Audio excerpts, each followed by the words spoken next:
Leadership. Now we are going to discuss about communication, which is the most important topic of this chapter.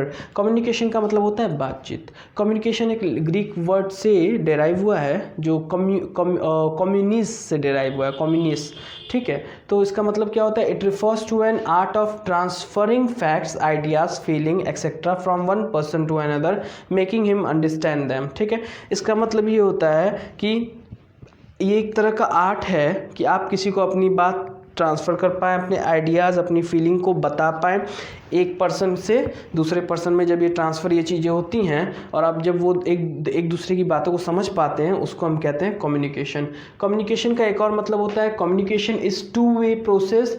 दो वे process है. मान लीजिए मैं किसी को कुछ बोल रहा हूँ, कम्युनिकेट कर रहा हूँ, कुछ बता रहा हूँ, तो वो सुन भी तो रहा है अगला बंदा. तो दो लोगों का इन्वॉल्वमेंट है इसमें, टू वे प्रोसेस है. It is begin with sender. अब जैसे अब मैं उसे कुछ बोला, मैंने बोला कि रमेश तुम कैसे हो. रमेश ने जवाब दिया कि मैं अच्छा हूँ. मैंने बोला रमेश तुम कैसे हो. रमेश ने सुना. अब रमेश ने जवाब दिया कि मैं अच्छा हूँ, तो मैंने सुना कि रमेश अच्छा है. तो ये टू वे प्रोसेस है. इसका मतलब ये सेंडर से स्टार्ट होता है और ये एंड कहाँ होता है? फीडबैक पे. क्या उसने फीडबैक दिया मुझे कि मैं अच्छा हूँ. ठीक है, तो ये किससे? ये फ्रॉम रिसीवर टू सेंडर. फिर क्या आता है? वो रिसीवर से सेंडर के पास आता है. मतलब कि मैं सेंडर हो गया, मैंने उसे सेंड किया, रमेश तुम कैसे हो. उसने मुझे वापस, वो रिसीवर है, उसने रिसीव किया कि मैंने क्या पूछा, रमेश तुम कैसे हो. उसने मुझे वापस सेंड किया. क्या सेंड किया? मैं अच्छा हूँ. तो क्या होता है? एक तरह से कह सकते हैं कि सेंडर पे ही ख़त्म हो जाती है कम्युनिकेशन. अगर मैंने पूछा रमेश तुम कैसे हो, उसने कहा कि मैं अच्छा हूँ, तो मैंने ही कहा, मैंने ही सुना.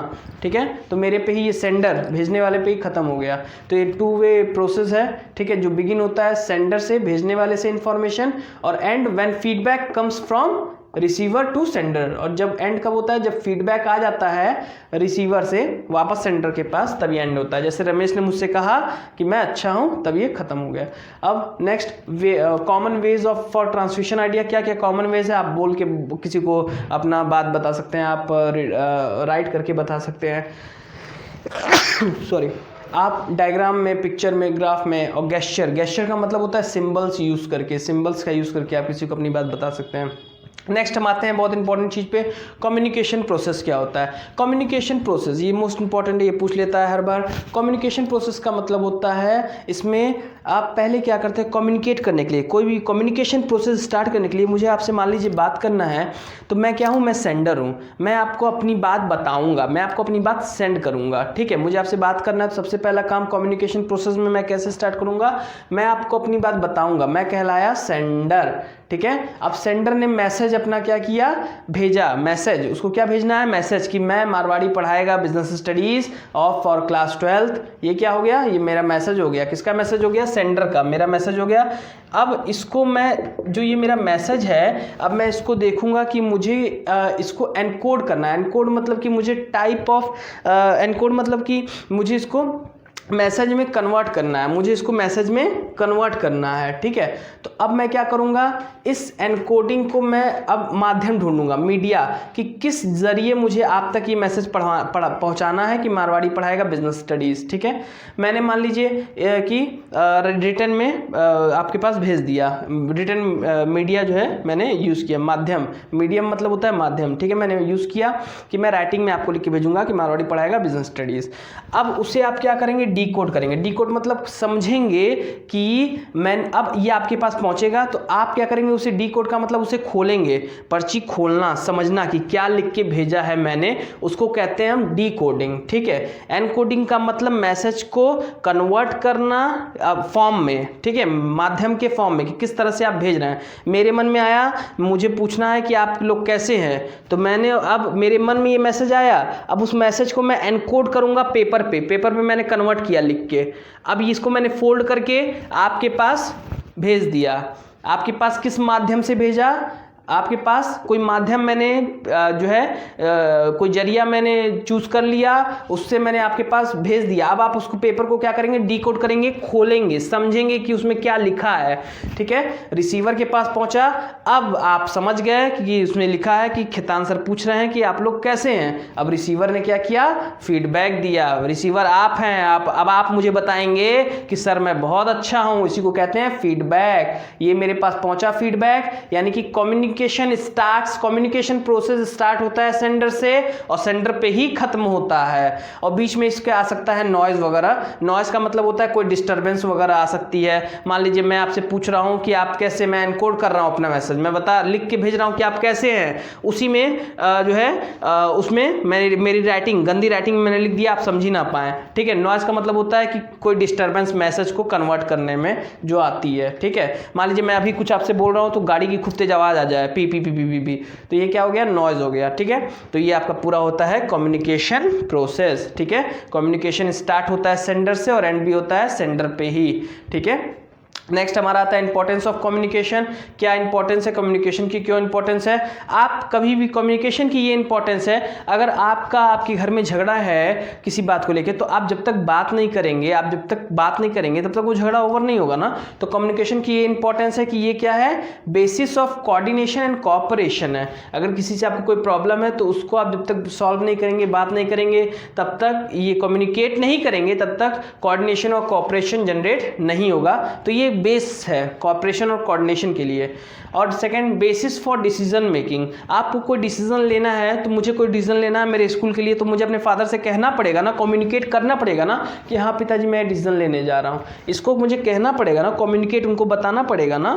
तो कम्युनिकेशन जो है एक बेसिस बनाता है आपको डिसीजन लेने के लिए, ठीक है। Next, increase managerial efficiency. आप कम्युनिकेट करेंगे, अपने एम्प्लॉयज से बातचीत करते रहेंगे अच्छे से, तभी तो आपके अंदर की मैनेजरियल जो एक्टिविटीज़ है, मैनेजरियल जो एफिशिएंसी है, काम करने की जो मैनेजमेंट की ताकत है वो बढ़ेगी।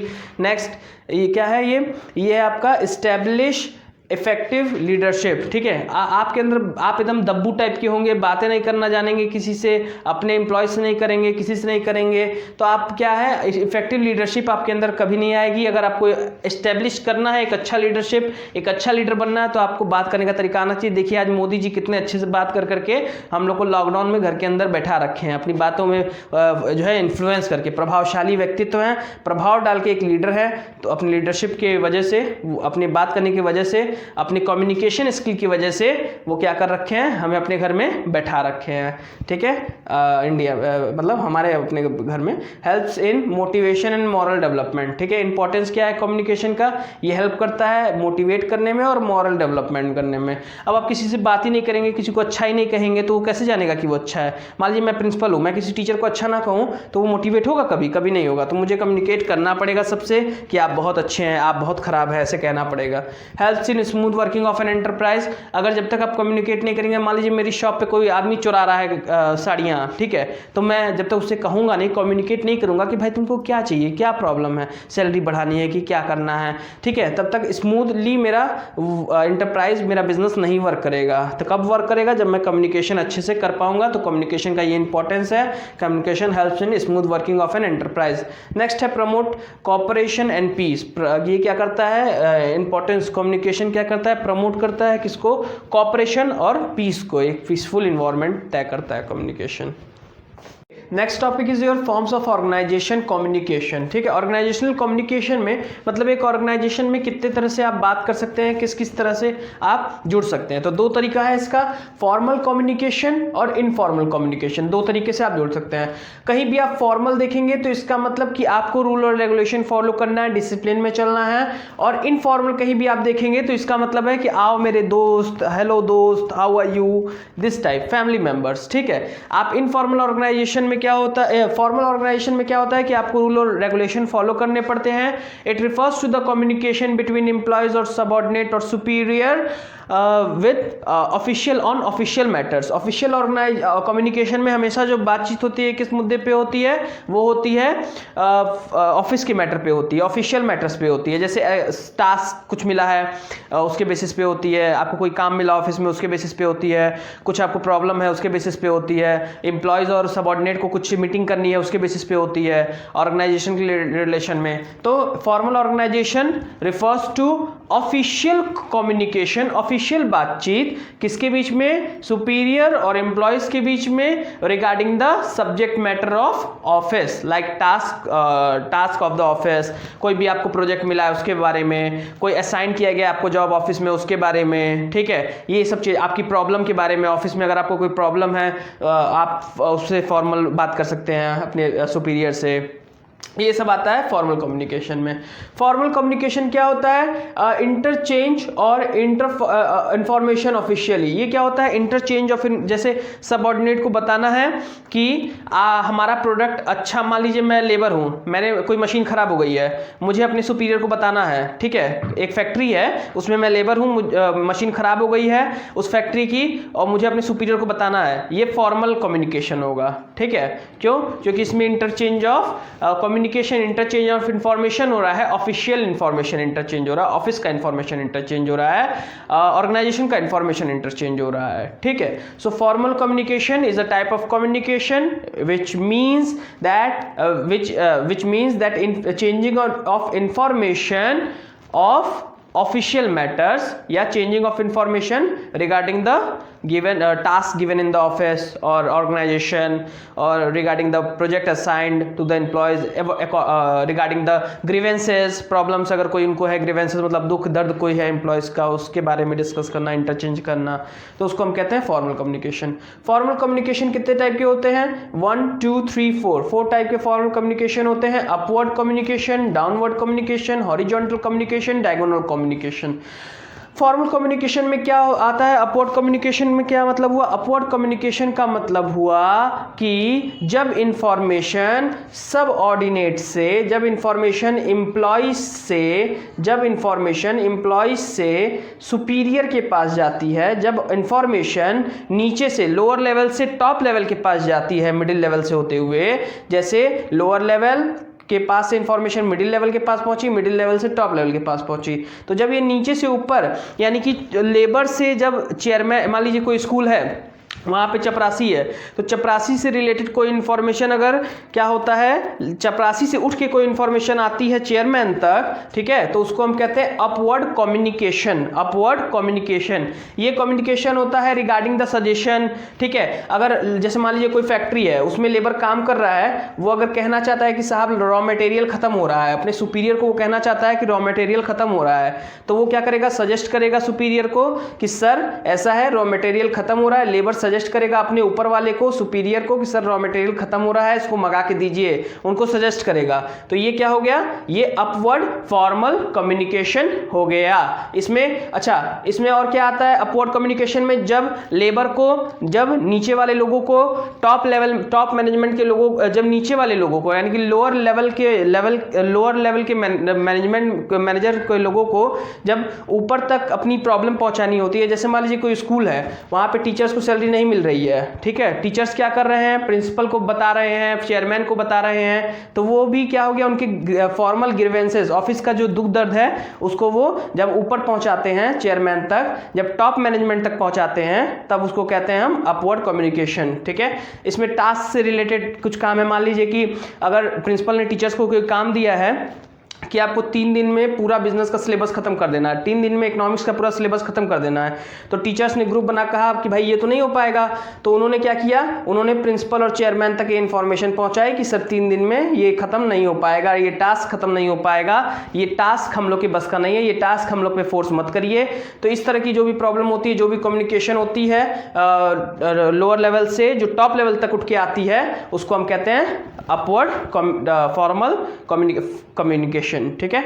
नेक्स्ट हमारा आता है डाउनवर्ड। डाउनवर्ड इसका ठीक उल्टा है। डाउनवर्ड में क्या होता है? डाउनवर्ड में जब ऊपर से कोई चीज, टॉप मैनेजमेंट से कोई इंफॉर्मेशन नीचे की तरफ आती है, मिडिल लेवल पे आती है, फिर लोअर लेवल पे आती है, तब उसको हम कहते हैं डाउनवर्ड कम्युनिकेशन। इसमें क्या होता है? मीटिंग से रिलेटेड, जैसे मान लीजिए कोई स्कूल है, मैं उसका चेयरमैन हूं, मैंने डिसाइड किया कि सभी जितने चपरासी से लेके कोई भी बर्तन मांजने वाला तक अगर स्कूल में है, तो सबकी मीटिंग, ड्राइवर से लेके, टीचर्स से लेके, प्रिंसिपल से लेके जितने लोग हैं, मीटिंग, सबकी मीटिंग मैं लूंगा, ठीक।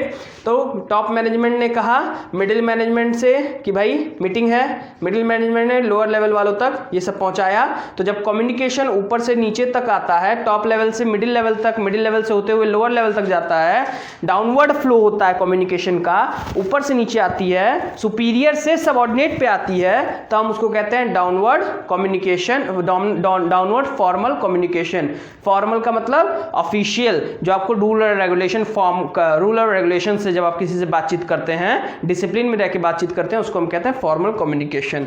नेक्स्ट हमारा आता है, इसी का टाइप है फॉर्मल कम्युनिकेशन का, क्या है, हॉरिजॉन्टल कम्युनिकेशन। हॉरिजॉन्टल कम्युनिकेशन में मतलब हुआ, हॉरिजॉन्टल कम्युनिकेशन का मतलब हुआ जब एक मैनेजर दूसरे मैनेजर से, जब एक मैनेजर दूसरे मैनेजर से बात करता है तो उसको हम हॉरिजॉन्टल, हॉरिजॉन्टल का मतलब जब सेम लेवल, जिसके पास सेम अथॉरिटी है, एक प्रिंसिपल, मान लीजिए मेरा 2 स्कूल है, खेतान एजुकेशन इंस्टीट्यूट करके, उन दोनों में प्रिंसिपल्स हैं, ठीक है, वो दोनों प्रिंसिपल जब आपस में बात करते हैं कभी, तो ये कहलाता है हॉरिजॉन्टल फॉर्मल कम्युनिकेशन। इन दोनों के पास अथॉरिटी और रिस्पॉन्सिबिलिटी सेम होनी चाहिए, तभी जब 2 अथॉरिटी और रिस्पॉन्सिबिलिटी सेम जिनके पास है, जब वो 2 व्यक्ति बात करते हैं आपस में ऑर्गेनाइजेशन के, तो उसको हम कहते हैं horizontal communication.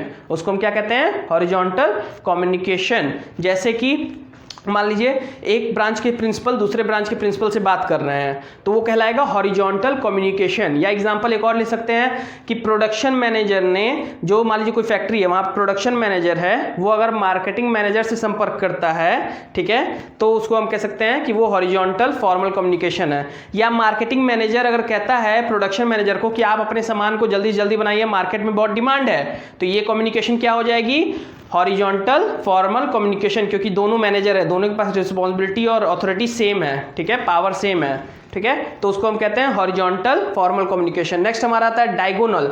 Diagonal you can say is the most important one. जब नीचे का कोई सबऑर्डिनेट अपने सुपीरियर से बात करता है, जब नीचे का सबऑर्डिनेट अपने सुपीरियर से बात करता है, जैसे सेल्स मैनेजर है किसी कंपनी का, बेचने वाला, कुछ मान लीजिए कि कपड़ा बेचने वाला कोई सेल्स मैनेजर है, वो अपने प्रोडक्शन मैनेजर से बात करे, उनको बताए सेल्स मैनेजर कि भाई आप ऐसे प्रोडक्ट्स मत बनाइए, ये प्रोडक्ट नहीं बिक रहा है। मान लीजिए मेरी फैक्ट्री में कोई साड़ी तैयार हुई, सेल्स मैनेजर ले गया मार्केट में बेचने के लिए, वो साड़ी कोई ले ही नहीं रहा है, सेल्स मैनेजर आके प्रोडक्शन मैनेजर को बताया कि भैया ये साड़ी नहीं बिक रही है, ये साड़ी मत बनाइए इस डिज़ाइन की, दूसरा डिज़ाइन बदलिए। तो इस तरह के कम्युनिकेशन को, जब ऑर्गेनाइजेशन में इस तरह का कम्युनिकेशन होता है, तो उसको हम कहते हैं डायगोनल फॉर्मल कम्युनिकेशन। इसमें कभी कभी सुपीरियर, जो ऊपर लेवल के लोग हैं, वो नीचे वालों से बात करते हैं, कभी कभी नीचे वाले ऊपर वालों से बात करते हैं। जैसे यहाँ पे सेल्स मैनेजर बात किया है किससे, प्रोडक्शन मैनेजर से। ये आपका हो गया फॉर्म्स ऑफ ऑर्गेनाइजेशन। पहला जो है फॉर्मल ऑर्गेनाइजेशन के बारे में, फॉर्मल ऑर्गेनाइजेशन के बाद उसके टाइप्स के बारे में। अब हम पढ़ने वाले हैं कि इनफॉर्मल ऑर्गेनाइजेशन क्या होता है। अब हम क्या पढ़ने वाले हैं, अभी हम देखेंगे कि इसके इनफॉर्मल ऑर्गेनाइजेशन इसके बाद आएगा। अभी हम देखेंगे कि एडवांटेजेस क्या है फॉर्मल ऑर्गेनाइजेशन के, फॉर्मल कम्युनिकेशन का क्या एडवांटेज है। फॉर्म्स ऑफ ऑर्गेनाइजेशनल कम्युनिकेशन में, ऑर्गेनाइजेशन में आप किस किस तरह से बात कर सकते हैं, किस किस तरह से अपनी इंफॉर्मेशन को शेयर कर सकते हैं, तो 2 तरीके से कर सकते हैं, formal communication, informal communication. Formal communication का हमने यहाँ देख लिया पूरा टाइप्स। अब हम इसका फॉर्मल कम्युनिकेशन का एडवांटेज देखने जा रहे हैं कि क्या इसके फायदे हैं। एक डिसिप्लिन में रह के एक अच्छे से इंफॉर्मेशन शेयर जब होती है तो उसके क्या फायदे हैं। पहला है systematic and orderly flow of information. क्या मतलब है systematically and orderly flow of information, मतलब क्या है कि एक सिस्टम से, मान लीजिए चेयरमैन ने कुछ कहा, ठीक है, तो प्रिंसिपल ने सुना, चेयरमैन ने स्कूल के प्रिंसिपल को कहा कि आज शाम को 4 बजे सभी टीचर्स की मीटिंग है मेरे घर पे।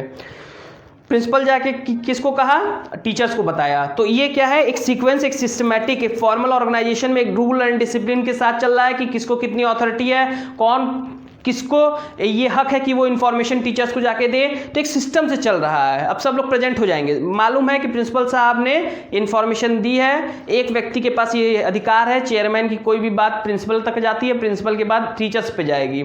तो ये जानकारी लोगों को रहती है कि भाई इन्फॉर्मेशन पहुंच जाती है इजिली, सिस्टमैटिक रूप से ऑर्डरली इन्फॉर्मेशन पहुंचती है, कोई भी उसमें लफड़ा नहीं होता है। नेक्स्ट है हमारा source of information can easily be located. किसके थ्रू, मान लीजिए टीचर्स के पास ये इन्फॉर्मेशन गई, कुछ गलत इन्फॉर्मेशन गई टीचर्स के पास कि सभी टीचर्स को निकाला जा रहा है, तो ये मालूम चल जाएगा कि भाई किससे वो इंफॉर्मेशन निकल के आई है। एक फॉर्मल ऑर्गेनाइजेशन में जहाँ पे रूल और डिसिप्लिन है, जहाँ पे रूल और रेगुलेशन है, वहाँ पे एक ही व्यक्ति को किसी को अधिकार होता है कि वो इंफॉर्मेशन शेयर करे अपने सबऑर्डिनेट से, अपने नीचे वालों से।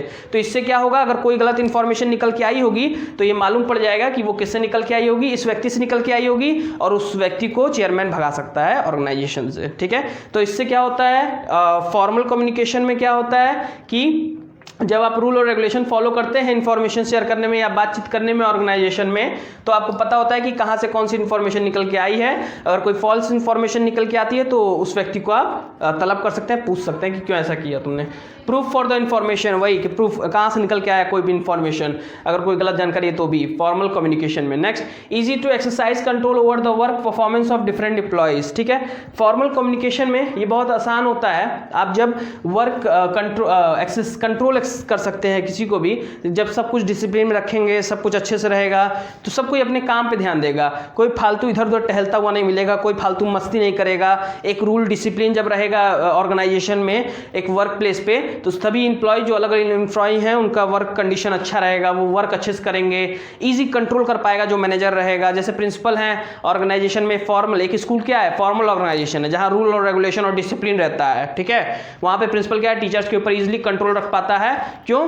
क्योंकि फॉर्मल कम्युनिकेशन की बदौलत। ठीक है, क्योंकि वो बातचीत क्या कर पाता है, रूल और रेगुलेशन के हिसाब से करता है, डिसिप्लिन रखते हुए करता है। ठीक है, so this all was your advantage of formal communication. Next हमारा आता है फॉर्मल कम्युनिकेशन का क्या डिसएडवांटेज है। बहुत ज़्यादा रूल और रेगुलेशन से अगर कोई इन्फॉर्मेशन फ्लो होती है तो उसका क्या डिसएडवांटेज है। बहुत ज़्यादा रूल और रेगुलेशन अगर हम फॉलो करते हैं किसी ऑर्गेनाइजेशन में इन्फॉर्मेशन को देने के लिए या कोई बातचीत करने के लिए सबऑर्डिनेट और सुपीरियर में, तो उसका क्या डिसएडवांटेज है। Delay in information due to following scalar chain. किसी भी ऑर्गेनाइजेशन में क्या, फॉर्मल ऑर्गेनाइजेशन में, किसी भी फॉर्मल ऑर्गेनाइजेशन में फॉर्मल कम्युनिकेशन करने के लिए, किसी भी फॉर्मल ऑर्गेनाइजेशन में जहां पे रूल और रेगुलेशन फॉलो होता हो, वहां पे फॉर्मल कम्युनिकेशन करना पड़ता है, और उस फॉर्मल कम्युनिकेशन को करने के लिए आपको स्केलर चेन फॉलो करना पड़ता है। स्केलर चेन मैंने पहले आपको बता चुका है, आप वो देख सकते हैं। स्केलर चेन क्या होता है कि एक रूल और रेगुलेशन होता है कि कोई भी इंफॉर्मेशन है वो टॉप लेवल सबऑर्डिनेट को देगा, ऐसे एक रूल और रेगुलेशन से इंफॉर्मेशन फ्लो होती है, वो फॉलो करना पड़ता है। अब जैसे मान लीजिए कि एक ऑर्गेनाइजेशन है, ये उसका चेयरमैन है, ये बी है, ये सी है, ये डी है, ये ई है। अब ई को कोई इन्फॉर्मेशन तुरंत पहुंचानी है बी के पास, तो ये तुरंत नहीं पहुंचा सकता है, इसको डी से होते हुए जाना पड़ेगा बी के पास। एक स्केलर चेन फॉलो करनी पड़ेगी ऑर्गेनाइजेशन जो फॉलो करती है। इससे क्या होगा, इन्फॉर्मेशन जल्दी नहीं पहुंच पाएगा बी के पास, और हो सकता है कंपनी का कुछ नुकसान हो जाए। इसीलिए फॉर्मल कम्युनिकेशन का ये नुकसान है कि आपको बहुत डिसिप्लिन फॉलो करना पड़ता है। अगर आपको टीचर्स को अगर प्रिंसिपल से मिलना है, फॉर्मल ऑर्गेनाइजेशन में फॉर्मल कम्युनिकेशन करना है, तो उनको बहुत ज़्यादा जो है टाइम वेट करना पड़ता है, बहुत ज़्यादा जो है स्केलर चेन फॉलो करना पड़ता है, रूल और रेगुलेशन फॉलो करना पड़ता है। पहले वो चपरासी के पास जाते हैं, चपरासी प्रिंसिपल के ऑफिस में जाता है, उनसे पूछता है कि टीचर को बुलाएं कि ना बुलाएं, तब चपरासी फिर बाहर आता है, फिर टीचर को बताता है कि जाइए आप अंदर या ना जाइए। तो इससे इन्फॉर्मेशन बहुत ज़्यादा डिले होता है, लेट होता है। नेक्स्ट है हमारा इन्फॉर्मेशन में भी ट्रांसमिटेड इनएक्यूरेटली। इन्फॉर्मेशन क्या होता है, कभी कभी इसके इनएक्यूरेटली मतलब हो सकता है कि डर की वजह से, जैसे मैं टीचर हूँ किसी स्कूल में, हो सकता है कि मैं क्या करूं अपने फेवर की, मान लीजिए प्रिंसिपल है कोई, चेयरमैन ने उनसे कहा कि आपके स्कूल में क्या हो रहा है, सब लोग खुश तो हैं सभी टीचर, ठीक है, तो टीचर्स तो डायरेक्ट चेयरमैन से जुड़े नहीं हैं, वो तो प्रिंसिपल से जुड़े हैं, प्रिंसिपल उनका मैनेजर है, तो प्रिंसिपल कह सकता है हाँ हाँ मेरे स्कूल में सब टीचर खुश हैं, तो इससे क्या होगा, एक चेयरमैन के पास इंफॉर्मेशन क्या आई, गलत फ्लो हुआ। तो फॉर्मल कम्युनिकेशन में कभी कभी इंफॉर्मेशन क्या हो सकता है, अनफेवरेबल होने की वजह से मैनेजर को ऐसा लग सकता है कि ये इन्फॉर्मेशन अनफेवरेबल है मेरे रिगार्डिंग, इसको नहीं आने देना चाहिए, तो इनकी नज़रों में, तो वो क्या करेगा, गलत इन्फॉर्मेशन, इनएक्यूरेट इन्फॉर्मेशन दे सकता है। तो this was your disadvantage of formal communication. Next हमारा आता है common network of formal communication.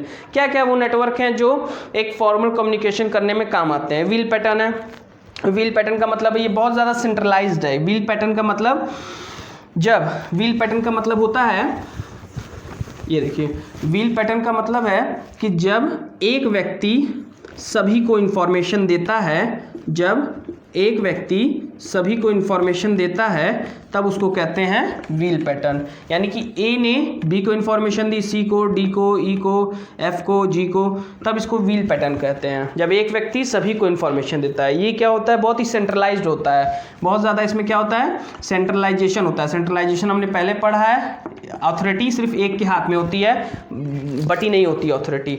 तो ये क्या है, बहुत ज़्यादा, ये जो व्हील पैटर्न है कम्युनिकेट करने का जो नेटवर्क है फॉर्मल कम्युनिकेशन का, ये क्या होता है, बहुत ज़्यादा सेंट्रलाइज्ड होता है, हर किसी के पास अधिकार नहीं होता है। मान लीजिए ए ने कोई इन्फॉर्मेशन बी को दी, तो ऐसा नहीं है कि बी सी को दे सकता है, नहीं, ये अधिकार बी के पास नहीं है, सी को भी ए ही बताएगा चाहे जितना लेट हो, ठीक है। This is your wheel pattern. Next is your chain pattern. Chain pattern का मतलब हुआ, चेन पैटर्न का मतलब हुआ कि ए से बी के पास इंफॉर्मेशन गई, बी से सी के पास गई, सी से डी के पास गई, डी से ई के पास गई। ये क्या होता है, इमीडिएट बॉस। जैसे मान लीजिए कि ए ने बी को अपने सबऑर्डिनेट को, अपने एम्प्लॉय को कुछ बताया और कहा कि तुम सी को बता दो, तो सी के लिए बी बॉस हो गया, तब सी के लिए बी सुपीरियर हो गया। इसी तरह डी ई, तो एक एक करके जब ए बी को बताया, बी सी को बताया, सी डी को बताया, डी ई को बताया, तो इस तरह से एक एक के बाद जब चेन फॉलो होता है तो उसको चेन पैटर्न कहते हैं। अगर कोई इन्फॉर्मेशन इस तरह से फ्लो हो रही है तो इसको चेन पैटर्न कहते हैं, ठीक है। नेक्स्ट इज योर, ये भी सेंट्रलाइज होता है थोड़ा। ये सेंट्रलाइज्ड क्यों होता है, क्योंकि भाई ए ने बी को बताया, बी ने सी को बताया, अब बी चाहे तो डी को नहीं बता सकता है, ये सी ही बताएगा, ये इसके पास अधिकार नहीं है, तो इसीलिए ये भी क्या होता है, सेंट्रलाइज्ड होता है, ठीक है। नेक्स्ट हमारा आता है सर्कुलर पैटर्न। सर्कुलर पैटर्न का मतलब क्या होता है, ये थोड़ा सा सेंट्रलाइज्ड होता है, ये थोड़ा सा डिसेंट्रलाइज्ड होता है, थोड़ा सा क्या होता है, ये डिसेंट्रलाइज्ड होता है। डिसेंट्रलाइज हमने पढ़ रखा है कि इसमें क्या होता है, सर्कुलर पैटर्न में हर कोई किसी को बता सकता है। जैसे ये है, ये है, ये है, ये है। मान लीजिए ए ने कोई इन्फॉर्मेशन बी को दी, तो बी चाहे सी को बता सकता है, फिर सी चाहे डी को बता सकता है, डी ई को बता सकता है, ये एफ को बता सकता है, ये जी को बता सकता है। तो इस तरह से एक सर्कुलर पैटर्न फॉलो होता है और सबके पास इन्फॉर्मेशन जल्दी पहुंच जाती है, सबके पास अधिकार होता है कि वो इन्फॉर्मेशन पहुंचा सकते हैं, ठीक है। This is your circular pattern. Now all source, ये क्या आता है आपका, ऑल सोर्स, ये क्या है, ऑल सोर्स। इसको चैनल पैटर्न भी बोलते हैं। ऑल सोर्स पैटर्न मतलब कोई किसी को कहीं से बता सकता है। यहाँ आप देख सकते हैं, कोई किसी को कहीं से बता सकता है। इस तरह के पैटर्न में इंफॉर्मेशन, अगर कोई फॉर्मल कम्युनिकेशन करना है, फॉर्मल ऑर्गेनाइजेशन में अगर फॉर्मल कम्युनिकेशन करना है, तो इस तरह से अगर ये पैटर्न है, नेटवर्क अगर ऐसा है, चैनल पैटर्न है अगर कि, तो इसमें क्या होता है, ये बहुत ज़्यादा डिसेंट्रलाइज होता है। सबसे ज़्यादा डिसेंट्रलाइज्ड यही होता है। डिसेंट्रलाइज हमने पढ़ाई है, डिसेंट्रलाइज सबसे ज़्यादा यही होता है कि इसमें क्या होता है, कोई भी किसी को इन्फॉर्मेशन कहीं भी दे सकता है। ए चाहे बी को दे, सी को दे, सी चाहे ई एफ डी एफ किसी को दे दे, ये कहीं भी, इसमें कोई भी जो है रिस्ट्रिक्शन नहीं होता है। बहुत ज़्यादा डिसेंट्रलाइज होता है, सबके पास अथॉरिटी होती है कि वो इन्फॉर्मेशन पास कर सकते हैं अगले को। इन्वर्टेड वी में क्या होता है, इन्वर्टेड वी का मतलब होता है कि सबऑर्डिनेट, इन्वर्टेड वी का मतलब सबऑर्डिनेट क्या कर सकता है, कोई भी इंफॉर्मेशन अपने बॉस, जैसे मैं टीचर हूँ किसी स्कूल में, मैं चाहूँ तो कोई इन्फॉर्मेशन प्रिंसिपल को पहुंचा दूं, मैं चाहूं तो कोई इन्फॉर्मेशन चेयरमैन को पहुंचा दूं, मेरा ये अधिकार है दोनों तक जाने का। सुपीरियर के सुपीरियर तक जाने का अधिकार है। मतलब एज अ सबऑर्डिनेट मैं टीचर हूं, मेरा सुपीरियर प्रिंसिपल है, प्रिंसिपल का सुपीरियर कौन है, चेयरमैन है, तो मैं चाहूं तो दोनों तक पहुंच सकता हूं। इसको कहते हैं, इस तरह के पैटर्न को जब इन्फॉर्मेशन इस तरीके से पहुंचता है तो उसको हम कहते हैं इन्वर्टेड वी। तो this was all your common network of formal communication. एक बात ध्यान रखिएगा, फॉर्मल कम्युनिकेशन कहाँ पे होता है, फॉर्मल ऑर्गेनाइजेशन में होता है, जहाँ पे बहुत ज़्यादा रूल और रेगुलेशन डिसिप्लिन फॉलो होता है। Form of organizational communication, informal communication. Informal communication का मतलब जब भी आप इन्फॉर्मेशन या कोई भी चीज़ आप किसी को देते हैं, किसी पार्टी में, किसी सोशल मीटिंग में, आप कोई भी ऑर्गेनाइजेशन में आप इंटरचेंज कर रहे हैं इन्फॉर्मेशन एकदम दोस्त यारों की तरह, ठीक है, कोई डिसिप्लिन, कोई रूल नहीं है, कोई सुपीरियर सबऑर्डिनेट का कोई फ़र्क नहीं है, ठीक है, तो उस कंडीशन में इसको हम कहते हैं इनफॉर्मल कम्युनिकेशन। जब आप बातचीत करते हैं एकदम इनफॉर्मल वे में, जैसे जैसे आप अपने भाई से बात कर रहे हो, जैसे आप अपने पापा से बात कर रहे हो, जैसे आप अपने परिवार वालों से बात कर रहे हो, और जैसे आप हित मित्र दोस्तों से बात कर रहे हो, उस तरह से जब आप ऑर्गेनाइजेशन में बात करना शुरू करते हैं तो वो होता है इनफॉर्मल ऑर्गेनाइजेशन। जिस जगह पे कोई रूल और रेगुलेशन ना हो, इनफॉर्मल ऑर्गेनाइजेशन, इनफॉर्मल कम्युनिकेशन, ठीक है। एक इनफॉर्मल ऑर्गेनाइजेशन आपको पहले मैंने बता ही दिया है कि वैसा ऑर्गेनाइजेशन जहाँ पे कोई रूल और रेगुलेशन ना हो, सब दोस्त हित मित्र की तरह रहते हो, वहाँ उस जगह को हम कहते हैं इनफॉर्मल ऑर्गेनाइजेशन। इनफॉर्मल ऑर्गेनाइजेशन में ही इनफॉर्मल कम्युनिकेशन होता है जनरली, ठीक है, जहाँ पे जो है एकदम जो है कोई भी किसी से बात कर ले रहा है, कोई भी इंजॉय कर रहा है, कोई भी जब मन कर रहा है लंच कर रहा है, तो दिस इज इनफॉर्मल कम्युनिकेशन। कह सकते हैं कि मैं स्कूल में पढ़ा रहा हूँ, मान लीजिए मैं टीचर हूँ, मैं क्लास छोड़ के जा रहा हूँ अपने किसी दोस्त से बात कर ले रहा हूँ, जो वहाँ भी कोई टीचर है, वो मेरा जो कलीग है वो मेरा दोस्त है, उससे जाके बात कर रहा हूँ, मौज मस्ती कर रहा हूँ, बच्चों को छोड़ के पढ़ा नहीं रहा हूँ, तो ये क्या आता है, इनफॉर्मल कम्युनिकेशन में आता है, ठीक है। इनफॉर्मल कम्युनिकेशन का मतलब जब आप इंटरचेंज करते हैं इन्फॉर्मेशन, एकदम जो है अनऑफिशियल इन्फॉर्मेशन जब आप इंटरचेंज करते हैं, तब उसको हम कहते हैं जो है इनफॉर्मल कम्युनिकेशन। स्कूल में आप हैं पढ़ाने के लिए, लेकिन वो आप पढ़ा नहीं रहे हैं, अपने घर की बात डिस्कस कर रहे हैं, वो इनफॉर्मल कम्युनिकेशन हो गया। नेक्स्ट हमारा एडवांटेज क्या है इनफॉर्मल कम्युनिकेशन का, फास्ट एंड इफेक्टिव कम्युनिकेशन। भाई मान लीजिए कि कोई टीचर है, प्रिंसिपल ने उसको कोई काम, प्रिंसिपल ने किसी टीचर को कुछ कहा कि भाई ये इन्फॉर्मेशन है, जाइए सबको बांट दीजिए। मैं गया, मैंने सबको बांट दिया जल्दी, और बाकी लोगों को कहा कि भाई आप इसको बांट दीजिए, आप उसको, सब लोग अपना अपना लगे बांटने इधर उधर, जो जिसको मिल रहा है वहीं पे इन्फॉर्मेशन वो दे रहा है। तो इन्फॉर्मेशन फास्ट और इफेक्टिव होती है, इससे इसका एडवांटेज ये है, ठीक है। फ्री इन्वायरमेंट, ठीक है, मान लीजिए स्कूल में मैं पढ़ाता हूँ, वहाँ पे इनफॉर्मल तरीके से लोग रहते हैं, ठीक है, तो एक फ्री इन्वायरमेंट रहता है कि बैठ के बच्चों से पढ़ा सकते हैं, बैठ के बच्चों से जब सर दर्द कर रहा है तो बात कर सकते हैं, बैठ के जो है एंजॉय कर सकते हैं, ठीक है। जब सर दर्द करे तो मान लीजिए 4 पीरियड्स आप पढ़ाते हैं स्कूल में, और 2 पीरियड बाद आपका सर दर्द करने लग गया, तो बैठ के मौज मस्ती कर सकते हैं बच्चों के साथ। एक फ्री इन्वायरमेंट है उसमें, और अच्छे से काम कर सकते हैं आप इनफॉर्मल और कम्युनिकेशन के थ्रू, ठीक है। बेटर ह्यूमन रिलेशन, अगर आप किसी ऑर्गेनाइजेशन में है वहाँ पे इनफॉर्मल कम्युनिकेशन चलता है, मतलब कि एकदम कोई जो है रूल और रेगुलेशन नहीं है बातचीत करने में, तो वहाँ पे क्या होता है, एक बेटर ह्यूमन रिलेशन होता है। मान लीजिए अगर आप किसी से बात कर सकते हैं किसी ऑर्गेनाइजेशन में, मान लीजिए मैं किसी स्कूल में पढ़ाता हूँ, वहाँ पर मैं किसी भी टीचर से कभी बात कर सकता हूँ, तो एक तरह का बेटर, हम लोग ज़्यादा टाइम स्पेंड करेंगे, एक बेटर ह्यूमन रिलेशन बनेगा हम लोग के बीच में, ठीक है। एक इंसानी रिश्ता बनेगा, अच्छा रिश्ता बनेगा, जो कि उस ऑर्गेनाइजेशन के लिए अच्छा हो सकता है, क्योंकि जब 2 दोस्त मिलकर कोई काम करते हैं तो वो अच्छा करते हैं। Next, easy solution to difficult problem. मान लीजिए मैं किसी स्कूल में पढ़ाता हूँ, कोई बच्चा है बहुत परेशान कर रहा है, एकदम डिस्टर्ब कर दिया है, ठीक है, तो मैंने अपने 3-4 टीचर दोस्तों को बुला के उसको जो है कूटा और अच्छे से समझा दिया, तो वो क्या हो जाएगा, सुधर जाएगा। तो ये क्या है, easy solution to difficult problem, difficult problem का आसान सॉल्यूशन, ठीक है। इनफॉर्मल कम्युनिकेशन का ये एग्जाम्पल है। Next, satisfying social needs of worker, ठीक है, जो सोशल नीड होती है वर्कर्स की, कि मेरे भी दोस्त हों, मेरे भी हित मित्र यार हों, ठीक है, वो क्या होता है, इनफॉर्मल कम्युनिकेशन के थ्रू ये पूरा कर देता है एक ऑर्गेनाइजेशन। एक ऑर्गेनाइजेशन में अगर इनफॉर्मल कम्युनिकेशन है तो वो अपने दुख दर्द बांट सकते हैं, अपने दोस्तों के बीच में दोस्त बना सकते हैं, ठीक है। तो ये सब इंपॉर्टेंस है किसके, इनफॉर्मल कम्युनिकेशन के, ठीक है। डिसएडवांटेज क्या है इनफॉर्मल कम्युनिकेशन का, अनसिस्टमैटिक कम्युनिकेशन, कोई बातचीत का जरिया नहीं है। मान लीजिए कोई स्कूल है, वहाँ पे प्रिंसिपल ऑफिस में कोई भी टीचर घुसा चला जा रहा है, कोई भी टीचर प्रिंसिपल से बात कर ले रहा है, कोई भी टीचर प्रिंसिपल को फ़ोन कर दे रहा है, कोई भी टीचर मजाक कर ले रहा है प्रिंसिपल से, ये सब क्या है, ये सब फालतू चीज़ तो है, ये सब तरीका है क्या बात करने का, कोई डिसिप्लिन नहीं है, कोई रूल और रेगुलेशन नहीं है, अनसिस्टमैटिक मैनर है, कोई किसी को कुछ भी बता दे रहा है, ठीक है। नेक्स्ट है अनरिलायबल इन्फॉर्मेशन। अनरिलायबल का मतलब न भरोसेमंद, जिसके ऊपर आप भरोसा ना कर सकते हो, तो ऐसी इन्फॉर्मेशन ज़्यादातर उसमें आ जाती हैं। इनफॉर्मल कम्युनिकेशन में ज़्यादातर अनरियल, भरोसेमंद इन्फॉर्मेशन नहीं रहती है, आप भरोसा नहीं कर सकते इन्फॉर्मेशन पे। जैसे स्कूल में क्या होता है, कभी कभी हल्ला हो जाता है, अरे वो सर तो भाग गए, वो सर तो कोचिंग पढ़ाते हैं, वो सर तो ये करते हैं, वो सर तो ये वो करते हैं, वो मैडम तो ऐसी हैं, वो मैडम तो वैसी हैं। तो बहुत अनरियलिस्टिक और अनरिलायबल फालतू की इन्फॉर्मेशन जो है फैलती रहती है ऐसे ऑर्गेनाइजेशन में जहाँ पे इनफॉर्मल कम्युनिकेशन सिस्टम होता है।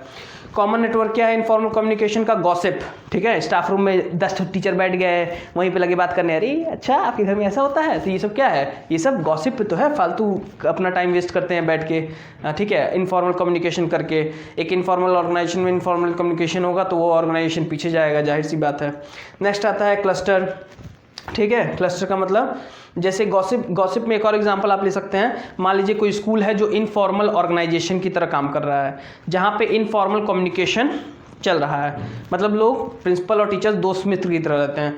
तो कभी प्रिंसिपल अगर मीटिंग लेगा तो वो क्या करेगा, सबको बैठाएगा और सबसे मौज मस्ती करेगा। इससे क्या होगा, वो इनफॉर्मल कम्युनिकेशन सेटअप करेगा। और कभी कभी ये क्या होता है, इनफॉर्मल कम्युनिकेशन अच्छा भी साबित होता है, क्योंकि टीचर्स अपना अगर मैनेजर थोड़ा फ्रेंडली रहता है तो टीचर्स अपना अच्छे से उसको सारा प्रॉब्लम शेयर भी करते हैं और अच्छे से जो ऑर्गेनाइजेशन है उसके लिए काम भी करते हैं। तो कह सकते हैं कि कभी कभी ये अच्छा भी रहता है, ये नेटवर्क इनफॉर्मल कम्युनिकेशन का किसी ऑर्गेनाइजेशन में। नेक्स्ट आता है क्लस्टर। क्लस्टर का मतलब क्या होता है कि बात फैल जाना। मान लीजिए प्रिंसिपल साहब हमको ऑफिस में बुलाए थे और हम डांट खा गए, ये 2 टीचर वहीं खड़े थे, वहीं ये लोग देख लिए, अभी सब हल्ला कर दिए मिलके, ये इसको बताया, ये सब इसको बता दिए, ये सब इसको बता दिए, इस तरह करते बात पूरी फैल गई।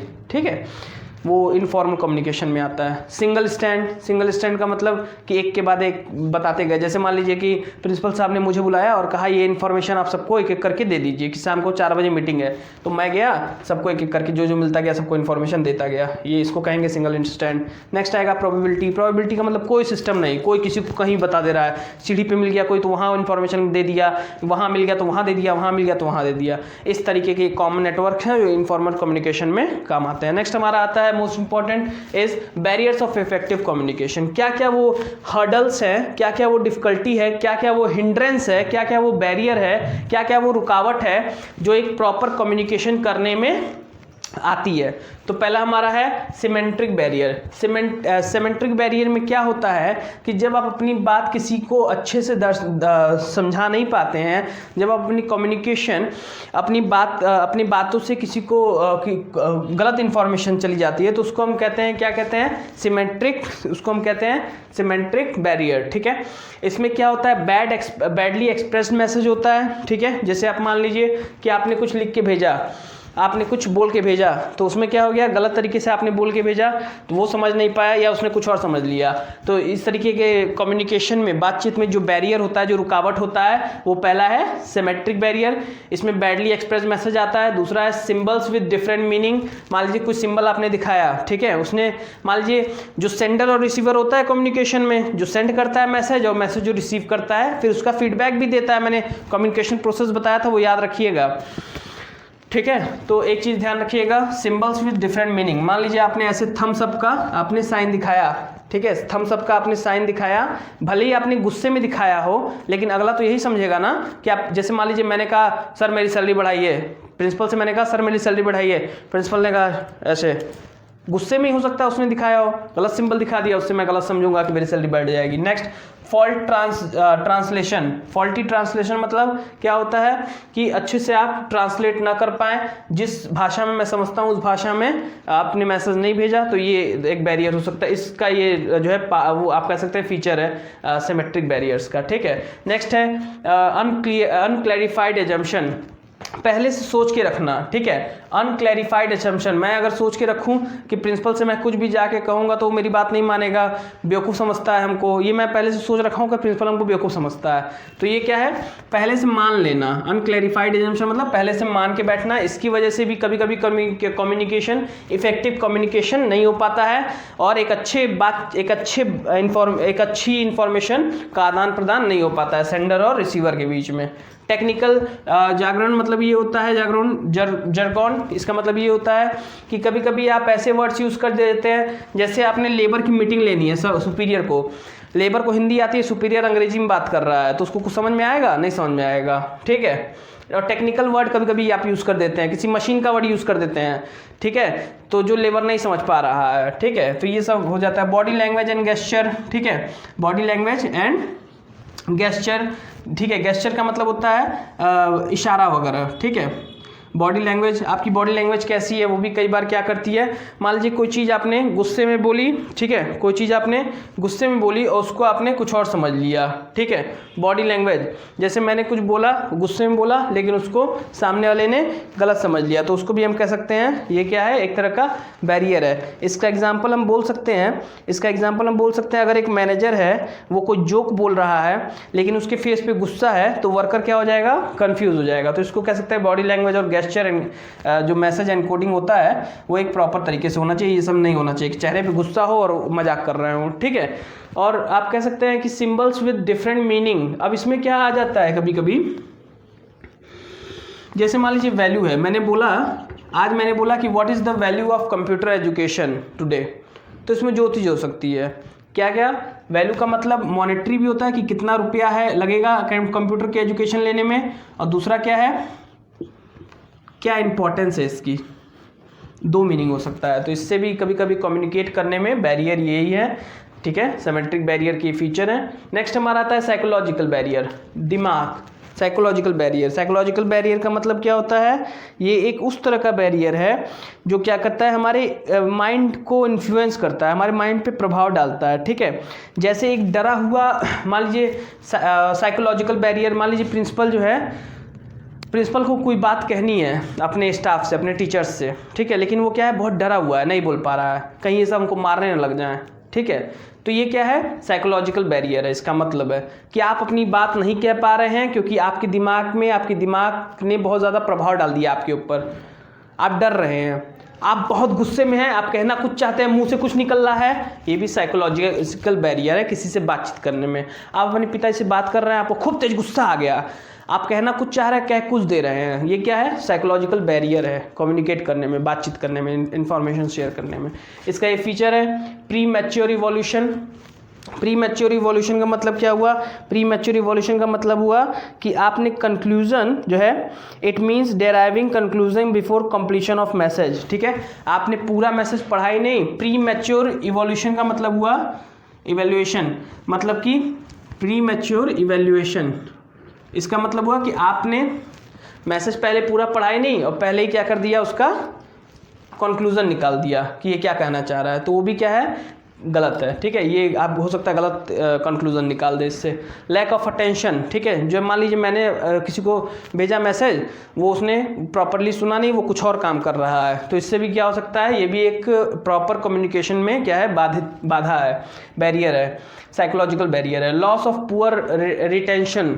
लॉस ऑफ पुअर रिटेंशन का मतलब ये हुआ कि when communication pass through various levels, ठीक है, अगर कम्युनिकेशन बहुत लेवल से पास होता है, जैसे मान लीजिए हमने किसी टीचर को कहा कि प्रिंसिपल साहब को ये बता देना, ठीक है, मैंने किसी टीचर को कहा कि प्रिंसिपल साहब को ये बता देना, उस टीचर ने तीसरे को कह दिया कि तुम प्रिंसिपल साहब को ये बता देना, तो इस तरह से चेन अगर लंबी होती गई तो जो इम्पोर्टेंस है उस इन्फॉर्मेशन का वो भी क्या हो जाता है, कम्युनिकेशन का जो इम्पोर्टेंस है वो भी क्या हो जाता है, चला जाता है। तो यही है इसमें, ठीक है। डिस्ट्रस्ट का मतलब हुआ कि कम्युनिकेटर और रिसीवर में अगर डिस्ट्रस्ट है, आपस में अगर उन लोगों के बीच अच्छा जो है एक दूसरे के प्रति मन में जो है शंका है, तब भी क्या हो सकता है, आप जो है ओरिजिनल इन्फॉर्मेशन हो सकता है ना दें। जैसे आपको अगर अपने एम्प्लॉयज़ पे भरोसा नहीं है, तो आप उन्हें ये कुछ भी कम्युनिकेट करने से बचेंगे, ये होता है साइकोलॉजिकल बैरियर। नेक्स्ट हमारा आता है ऑर्गेनाइजेशनल बैरियर। ऑर्गेनाइजेशनल और ओरल बैरियर का मतलब क्या हुआ, इसमें क्या आता है, फॉर्मल ऑर्गेनाइजेशन आपको मैंने बताया है ना, सेम वही है। ऑर्गेनाइजेशनल बैरियर मतलब कि जब किसी ऑर्गेनाइजेशन में बहुत रूल और रेगुलेशन होता है, डायरेक्ट आप बात नहीं कर सकते हैं, जब स्केलर चेन फॉलो करना पड़ता है, तो उस तरीके के बैरियर को हम कहते हैं ऑर्गेनाइजेशनल कम्युनिकेशन बैरियर, ठीक है। पहला है ऑर्गेनाइजेशनल पॉलिसी, रूल और रेगुलेशन, स्टेटस डिफरेंस, ठीक है, कि एक बड़ा अधिकारी छोटे अधिकारी से बात नहीं करेगा, एक छोटा अधिकारी बड़े अधिकारी से बात नहीं करेगा, तो इसमें भी ये भी एक बातचीत का एक रुकावट है। नेक्स्ट कॉम्प्लेक्स ऑर्गेनाइजेशन, बहुत ज़्यादा जो है कॉम्प्लेक्स ऑर्गेनाइजेशन है, ठीक है। नेक्स्ट हमारा आता है ऑर्गेनाइजेशनल फैसिलिटीज़, ठीक है। पर्सनल बैरियर्स में क्या आ जाता है, पर्सनल मतलब जब आपके अंदर कुछ हो किसी को लेके, सबऑर्डिनेट और सुपीरियर के बीच अगर रिलेशन अच्छा ना हो तो ये आ सकता है। जैसे लैक ऑफ कॉन्फिडेंस हो, आपको अपने एम्प्लॉयज़ पे भरोसा ना हो, तब आप बातचीत नहीं करते हैं। लैक ऑफ इंसेंटिव्स हो, ठीक है, जब आपको अच्छा पैसा नहीं मिलेगा तो आप जाएंगे नहीं प्रिंसिपल के पास कुछ अच्छा आइडिया लेके ऑर्गेनाइजेशन के लिए, ठीक है, बातचीत नहीं करेंगे। फियर ऑफ अथॉरिटी हो, ठीक है, आप कोई बात ऐसी नहीं कहेंगे जिससे, मान लीजिए प्रिंसिपल है, चेयरमैन से कोई ऐसी बात वो नहीं कह पाएगा। मान लीजिए टीचर्स डिमांड कर रहे हैं स्कूल में सैलरी के लिए, प्रिंसिपल चेयरमैन से नहीं कह पा रहा है सैलरी के लिए, क्यों? क्योंकि उसको अपनी नौकरी खतरे में नज़र आ रही है, अथॉरिटी अपनी जाती हुई नज़र आ रही है। तो इस वजह से वो क्या, उसको अगर फियर है अपनी अथॉरिटी का, अपनी पावर जाने का, तब भी वो बात नहीं कर पाएगा। तो ये पर्सनल बैरियर्स है कम्युनिकेशन के, ये all is your barriers of effective communication. ये रुकावट है सारे जो बताते हैं कि क्या क्या है, semantic barrier, psychological barrier, organizational barrier, personal barrier, ये सारे आपके जो है रुकावट है बातचीत करने में एक ऑर्गेनाइजेशन में। इसको कैसे, नेक्स्ट टॉपिक हमारा आता है, इसको कैसे सुधारा जाए। Clarify the idea before communicating, ठीक है, पहला इसका है, इसको सुधारने के लिए कि अगर आपके मन में कोई आइडिया है तो आप क्या कर सकते हैं, उसको सुधारने के लिए क्लैरिफाई करिए। उसको सुधारने के लिए पहले क्या करिए, क्लैरिफाई करिए, प्रॉपरली मैसेज को कन्वे करिए। जैसे मुझे अपनी सैलरी चाहिए, प्रिंसिपल को मैंने कन्वे किया, सर मेरे बच्चे की तबीयत खराब है, मुझे प्रॉपरली सैलरी चाहिए। तो ये बात मैंने अच्छे से उसको कन्वे की। जो मैंने मेथड चुना कन्वे करने का वो इजी लैंग्वेज है जो कि प्रिंसिपल समझ जाएगा। तो सबसे इंपॉर्टेंट चीज़ है कि आप वैसी लैंग्वेज यूज करिए जो कि आपका, जिसको आप मैसेज भेज रहे हैं वो समझे, ठीक है। नेक्स्ट हमारा आता है communication according to the need of receiver. अब जो रिसीवर है, मान लीजिए मैं सेंडर हूँ, मैं भेजने वाला हूँ कोई मैसेज अपने प्रिंसिपल को, मैं टीचर हूँ, ठीक है, मैं मैसेज भेज रहा हूँ कि और भाभी जी का क्या हाल है प्रिंसिपल सर। तो ये उसकी ज़रूरत नहीं है, रिसीवर की ज़रूरत को देखते हुए। वो प्रिंसिपल अगर ऑफिस में बैठा है और हम उसको ये मैसेज पहुंचवा रहे हैं कि भाभी जी का क्या हाल है, तो गुस्सा जाएगा, ठीक है। हमें उसको ये पहुंचाना है मैसेज नीड के हिसाब से रिसीवर के। रिसीवर क्या चाहता है, प्रिंसिपल क्या चाहता है कि स्कूल के बारे में बात होनी चाहिए स्कूल में। तो उसको मैंने मैसेज भिजवाया कि सर बच्चों की ये फीस आई है या बच्चे ये डिमांड कर रहे हैं, तो हमें उसका नीड देखना है कि हमारा जो रिसीवर है वो क्या सुनना चाहता है, ठीक है, किस विषय में बात करना चाहता है। अगर वो है तो इससे कम्युनिकेशन, बातचीत इंप्रूव होगी। नेक्स्ट हमारा आता है कंसर्न्ड अदर बिफोर कम्युनिकेटिंग। अगर मान लीजिए स्कूल में 10 टीचर हैं, ठीक है, अगर मेरे अंदर कोई बात आई प्रिंसिपल को बोलने के लिए, तो मुझे उन 10 टीचर से कांटेक्ट करना चाहिए, समझना चाहिए कि ये बात बोलूं कि ना बोलूं, क्योंकि आप एक ग्रुप गोल के लिए काम कर रहे हैं, आप एक ऑर्गेनाइजेशन के लिए काम कर रहे हैं, सभी लोग एक दूसरे के साथ जुड़े हुए हैं, सभी लोग मिलकर काम करेंगे तभी काम हो पाएगा, ऑर्गेनाइजेशन तभी आगे जाएगा। तो इसलिए एक कॉमन गोल के लिए जब आप काम कर रहे हैं तो आप दूसरों से भी सलाह ले सकते हैं कि ये बातचीत करूं कि ना करूं। नेक्स्ट है use of proper language, tone and content of message, ठीक है। प्रॉपर, अगर आप अपने प्रिंसिपल को कुछ बताना चाह रहे हैं तो प्रॉपर लैंग्वेज का यूज़ करिए। इंग्लिश यूज़ करते हैं तो इंग्लिश यूज़ करिए, हिंदी यूज़ करते हैं तो हिंदी यूज़ करिए। कोई और टोन, जो आपका बात करने का तरीका होना चाहिए वो अच्छा होना चाहिए, ये नहीं कि गुस्से में हैं और उल्टा सीधा बोल रहे हैं। कंटेंट आपके मैसेज का अच्छा होना चाहिए, उल्टा सीधा फालतू चीज़ नहीं होनी चाहिए कि लंबा चौड़ा भाषण दे रहे हैं, अपनी बात नहीं बोल पा रहे हैं, ठीक है। नेक्स्ट, इससे कम्युनिकेशन अच्छा होगा अगर आप प्रॉपरली यूज़ करेंगे ये सारी चीज़ें, language, tone, content. Communication for present as well as future. आप अगर कोई बात कर रहे हैं, कोई इन्फॉर्मेशन शेयर कर रहे हैं अपने सुपीरियर से या सुपीरियर सबऑर्डिनेट से कोई इन्फॉर्मेशन शेयर कर रहा है, तो प्रेजेंट और फ्यूचर की नीड को देखते हुए करें ऑर्गेनाइजेशन के। प्रॉपर फीडबैक, अगर प्रॉपर फीडबैक नहीं आता है रिसीवर की तरफ से, कम्युनिकेशन प्रोसेस मैंने आपको पढ़ाया था कि सेंडर क्या करता है, भेजता है मैसेज, ठीक है, रिसीवर के पास, ठीक है। रिसीवर क्या करता है, फीडबैक देता है, उस पर क्या देता है, फीडबैक उस मैसेज का। मान लीजिए मैंने पूछा प्रिंसिपल से कि ऑर्गेनाइजेशन में फ़ीस आई, मैंने पूछा, मैं चेयरमैन हूँ, मैंने प्रिंसिपल से बोला कि ऑर्गेनाइजेशन में कितनी फ़ीस आई, तो जो प्रिंसिपल था उसने क्या जवाब दिया, सर 5 लाख। ये फीडबैक हो गया। तो फीडबैक प्रॉपर होना चाहिए। अगर फीडबैक नहीं आ रहा है तो हमें देखना चाहिए कहीं ना कहीं कम्युनिकेशन अच्छे से नहीं हो पा रहा है। अगर रिसीवर फीडबैक नहीं दे रहा है तो इसका मतलब है कम्युनिकेशन अच्छे से नहीं सेटअप हो रहा है। फॉलो अप कम्युनिकेशन, अगर 5 लाख रुपए आया है यहाँ पे, सेंडर अगर जान गया कि रिसीवर ने फीडबैक दिया कि 5 लाख रुपये सर आया है, चेयरमैन अगर जान गया कि 5 लाख रुपये आया है, तो इसको फॉलो अप करेगी, कहाँ है वो 5 लाख क्या है, तो फॉलो अप करने का मतलब पीछा करना, जो अगर रिसीवर ने कुछ बोला है या सेंडर ने कुछ बोला है तो उसको फॉलो करना। नेक्स्ट गुड लिसनर, चाहे वो सबऑर्डिनेट हो चाहे सुपीरियर हो, उन लोग को गुड, एक सुनने वाला, अच्छा सुनने वाला होना चाहिए। अगर मैंने किसी को कोई मैसेज भेजा है तो प्रॉपरली सुने, ये नहीं कि कुछ और काम कर रहा है उसी में सुन भी रहा है तो गपचप हो जाएगा। ओपन माइंडेड, जो थोड़ा सा ओपन माइंडेड लोगों को होना पड़ेगा। ऐसा नहीं है, मेरे मन में ये नहीं होना चाहिए कि मैं तो चेयरमैन हूँ, मैं प्रिंसिपल की बात क्यों सुनूँ, मैं मालिक हूँ, ये है वो है, नहीं। ओपन माइंडेड होना चाहिए कि हाँ दूसरों का भी सजेशन मानना चाहिए। एक गुड लिसनर का एक अच्छे कम्युनिकेशन का ये होता है, अगर दो लोगों के बीच कम्युनिकेशन हो रहा है तो ये बहुत इंपॉर्टेंट पॉइंट है। नेक्स्ट है कंप्लीटनेस ऑफ मैसेज, मैसेज में एक कंप्लीटनेस होना चाहिए। ऐसा नहीं है कि आधा मुंह में रखें आधा बोल दिए। प्रिंसिपल सर से अगर सैलरी मांग रहे हैं हम तो कह दें प्रिंसिपल सर, ये नहीं होना चाहिए, प्रिंसिपल सर सैलरी दीजिए, ये होना चाहिए, ठीक है। तो ये क्या है, कंप्लीटनेस, मैसेज में एक कंप्लीटनेस होनी चाहिए, ठीक है। तो ये आपका चैप्टर फिनिश हो गया। Next we will come with the next controlling.